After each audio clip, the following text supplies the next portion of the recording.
Bonjour, pour ce troisième plateau télé. Alors, mon invité cette fois-ci est Thibaut Nivière, qui est président de la Fédération nationale des experts en subvention. J'ai pas dit de bêtises? Non, pas du tout. Et donc, vous êtes également, vous travaillez pour Nivière Subvention et Consulting. Oui, qui est également Nivière Subvention et Consulting est une société de conseil spécialisée dans la recherche de subventions du niveau local jusqu'au niveau européen pour les associations, les entreprises et les collectivités. En tout cas, merci beaucoup déjà pour cette invitation. Écoutez, le sujet de ce plateau est autour du financement des projets associatifs.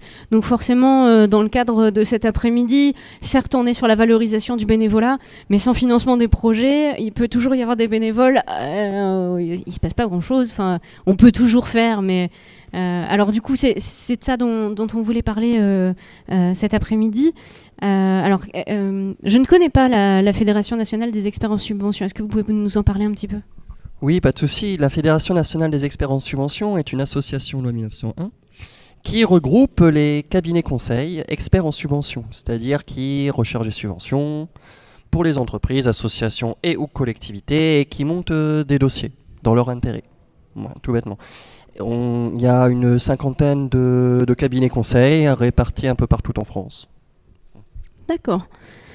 Alors, aujourd'hui, du coup, là, sur le dernier plateau télé, on a parlé de l'association, pour reprendre un mot, entre les collectivités, les entreprises et les associations sur un même territoire. Est-ce que les associations ont d'autres ressorts que cette complémentarité ? Enfin, du coup, alors là, pour le coup, vous conseillez les trois. Oui, nous conseillons les trois.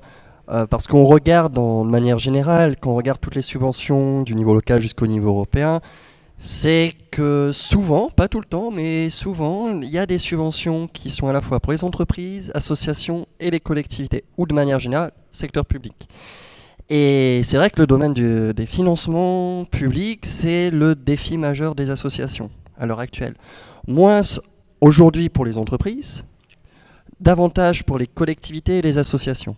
C'est pour ça qu'en tout cas en France, il n'y a pas beaucoup d'experts en recherche de subventions, contrairement aux pays anglo-saxons. Et justement, on est là pour apporter aux associations, collectivités et aussi aux entreprises, de manière générale, une plus-value. Vraiment une expertise, parce que quand on regarde toutes les subventions, il y en a plus de 4000 en France. On en a 462 en Europe. Quand on est chef d'entreprise ou responsable d'association, même élu, on a tous le nez dans le guidon. Est-ce qu'on a le temps vraiment de regarder là où les bonnes subventions les plus intéressantes ? Non, malheureusement. On va essayer plutôt, quand on connaît une ou deux subventions, voire trois, pourquoi pas, d'aller directement vers ces subventions-là. Eh ben non. Il y a d'autres financements publics, et justement, par exemple au niveau national, il y a des établissements publics qui financent aussi des associations que l'on oublie souvent. Et justement, ces établissements publics recherchent des porteurs de projets associatifs. Mais les associations ne les connaissent pas. L'Union européenne a des subventions, sauf qu'on ne les connaît pas toutes. On connaît essentiellement, par exemple, le FSE, Fonds social européen, ou le FEDER. Mais qui connaît réellement au niveau associatif le programme, par exemple, Europe pour les citoyens, qui finance jusqu'à 70% les associations au niveau fonctionnement et investissement. Pour, par exemple, de l'événementiel, des conférences ou autres, j'en sais rien. Ou qui connaît également la subvention Erasmus+, dédié uniquement pour le sport, qui permet par exemple aux clubs sportifs de se faire financer des rencontres sportives, pas spécialement des compétitions, mais des rencontres dont le sport doit être un des moyens, justement, d'organisation au niveau de l'événement. Voilà. Et justement, c'est important de connaître tous ces dispositifs financiers. Mais c'est pas évident en France. On a énormément d'institutions publiques, hein, du niveau local jusqu'au niveau européen. Et si vous souhaitez que l'on parle d'outils, il n'y a aucun souci. À mon sens, au niveau des associations, il faudrait qu'elles se, quelque part, idéalement, professionnalisent davantage dans la recherche de subventions, même si c'est pas évident. Voilà, on est tous bénévoles, et à côté, on est souvent salariés. Donc c'est vraiment, on a une vie de famille, c'est pas évident. Mais vraiment, pour rechercher les subventions, il faudrait mettre en place une cartographie par secteur d'activité, non pas par rapport au projet, mais par secteur d'activité, du niveau local jusqu'au niveau européen. Pourquoi? Pour justement avoir ciblé les bonnes subventions dédiées à son propre secteur d'activité, ce qui permettrait justement de prendre attache auprès des instructeurs, c'est-à-dire les personnes qui instruisent des dossiers, en charge de ces subventions-là. Parce qu'il ne faut pas se leurrer. Quand on recherche des subventions, il faut impérativement être en contact avec les bonnes personnes. Voilà. Les relations humaines sont très importantes, très primordiales. Oui, parce qu'une association, c'est avant tout un groupement de personnes. Donc effectivement, la relation humaine doit être un peu au cœur de ce qui s'y fait. Alors, si on est une association, qui on contacte, comment vous nous accompagnez, comment ça se passe? Les associations ne sont pas obligées d'être accompagnées par des cabinets conseils. Si elles ne le souhaitent pas, l'idéal, c'est vraiment, peut-être ça va prendre un jour ou deux, c'est de vraiment faire une cartographie des financeurs publics du niveau local jusqu'au niveau européen par secteur d'activité, pour justement bien cibler chaque instructeur. Parce que l'idéal, l'intérêt, c'est vraiment la veille. Grâce à cette cartographie de financeurs, les associations pourront optimiser leur veille sur les appels à projets, qui permettent justement de financer leurs projets. Et même, deuxième avantage, c'est que les instructeurs peuvent les contacter, les appeler en disant « Vous qui êtes responsable d'association, on va prochainement lancer un appel à projet qui pourrait vous intéresser. Préparez-vous. » Donc là, quelque part, ça augmente quand même de 70% de chances d'obtention de subvention. Voilà. Donc il faut avoir ce réflexe de veille, d'anticipation et de cartographie, de réalisation de cartographie. Après, quand une association veut se faire accompagner par des cabinets conseils, c'est possible. En général, les cabinets conseils proposent des diagnostics gratuits, avant de faire payer quoi que ce soit, pour leur dire voilà, si leur projet serait ou pas éligible, et si oui, s'ils sont éligibles, quels seraient les financements possibles. Et en général, les cabinets conseils fonctionnent en success fee, c'est-à-dire la commission des subventions obtenues, les 3/4 d'entre eux. Je vais jouer la naïve, mais je vais l'assumer. J'ai une déformation professionnelle qui veut que normalement un projet il se monte autour de besoins qu'on a identifiés sur un territoire, on fait un diagnostic et puis le projet il part des besoins, des attentes d'un éventuel public ou d'une action. Mais alors du coup comment je fais coïncider la réponse aux appels à projets et mes besoins et identifier? Très bonne question, parce que là, on rentre directement dans la stratégie. Et en effet, quand on s'intéresse dans le domaine des subventions publiques du niveau local jusqu'au niveau européen, c'est avant tout de la stratégie et de l'anticipation. Il faut vraiment, en fait, dans un premier temps, faire de la veille, ça c'est sûr, mais il faut vraiment rentrer à 100% dans les cases. Quand on a un projet X, qu'on ne peut pas trop manier, il faut trouver là où les bonnes subventions. C'est compliqué, encore plus compliqué. Ce que font davantage les autres associations dans les pays européens, et ça vient petit à petit en France également, c'est détecter en amont tous les financements possibles, toujours du niveau local jusqu'au niveau européen, et faire ensuite un projet autour de ces financements, c'est-à-dire autour des critères d'éligibilité, sans bien sûr dénaturer l'objet de l'association. Et ça, c'est vraiment beaucoup plus facile, beaucoup plus opportun, et ça permet aussi à ce que les financeurs puissent dépenser l'argent de l'État français, de l'Union européenne, parce qu'il y a des financeurs qui recherchent encore des porteurs de projets.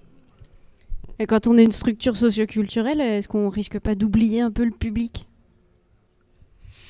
Pas forcément si on fait attention, donc sans dénaturer bien entendu le secteur d'activité, le cœur de métier de l'association. Si on fait attention à tout ceci, si on respecte bien les valeurs de l'association, il ne devrait pas y avoir de soucis. Et d'ailleurs, une petite astuce, c'est que les associations qui sont dans le champ de l'économie sociale et solidaire, ou bien celles qui respectent les valeurs de l'économie sociale et solidaire sans qu'elles aient un agrément, il faut savoir que, comme pour les marchés publics au niveau des entreprises, il y a un droit de préférence. C'est-à-dire que leurs dossiers de demande de subvention seront au-dessus de la pile des autres dossiers de demande de subvention. Et ça, c'est vraiment un avantage. Je joue au tennis et je suis membre du conseil d'administration de YTC Yvetot Tennis Club et je recherche des subventions pour eux, pour le tennis club, et des mécènes, c'est-à-dire les fondations d'entreprise.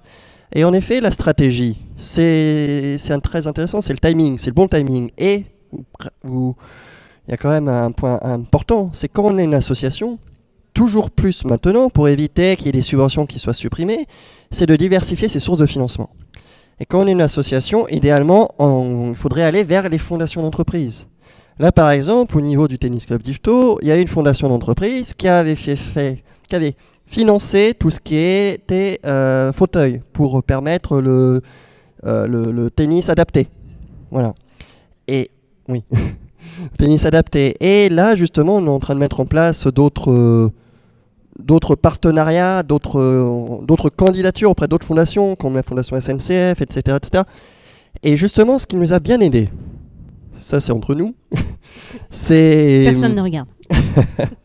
C'est entre nous, c'est qu'on a réussi à avoir l'agrément d'intérêt général pour un club de tennis. Ce qui a permis de faire bénéficier d'un crédit d'impôt aux adhérents du tennis club d'Yvetot sur une partie, pas la totalité, mais une partie de leur cotisation. L'objectif, quand on s'intéresse aux subventions, c'est qu'il faut faire...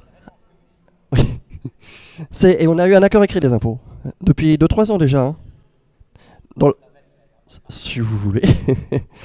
Et justement, ça a permis... ce que je voulais vous dire, c'est au niveau... Quand on parle de projet, voilà. Quand une association dit par exemple « j'ai besoin d'acheter des ordinateurs, j'ai besoin d'acheter des bureaux, des chaises, etc. », il n'y aura rien. Par contre, si une association présente un projet plus global, un projet de développement, de diversification de l'association, par exemple pour l'agrément d'intérêt général, avec le club de tennis, on avait présenté un projet, le tennis club, le tennis pour toutes et pour tous, justement pour diversifier la pratique du tennis pour qu'elle soit ouverte vers les quartiers, les jeunes, les personnes en situation de handicap, etc. Exactement. Et c'est grâce à ça qui nous a permis d'avoir par exemple l'agrément d'intérêt général, d'autres subventions de fondations d'entreprises, etc. Parce que si on avait dit juste, ce qui est le cas d'ailleurs, on a juste besoin d'investissement matériel, là on aurait touché peut-être la subvention de la mairie et encore. Et encore. Donc il faut toujours, quand on recherche des subventions, partir d'un projet global de développement. Jamais rester sur ses acquis, essayer d'anticiper les choses. Moyen, par exemple, au tennis club d'Yvetot, et même quand on traite avec des clients associatifs, même l'entreprise ou des collectivités, on a une vision à 2 ans. C'est-à-dire que, par exemple, pour un projet X qui sera réalisé dans 2 ans, on candidate déjà à des subventions. Si on n'a pas les subventions, on ne fera pas le projet. Si on a les subventions tout ou partie, on est sûr de pouvoir faire le projet. Et de toute façon, au niveau des subventions européennes, elles sont définies jusqu'en 2020. Donc du coup, elles seront pérennes jusqu'en 2020. Après, il n'y a aucune certitude.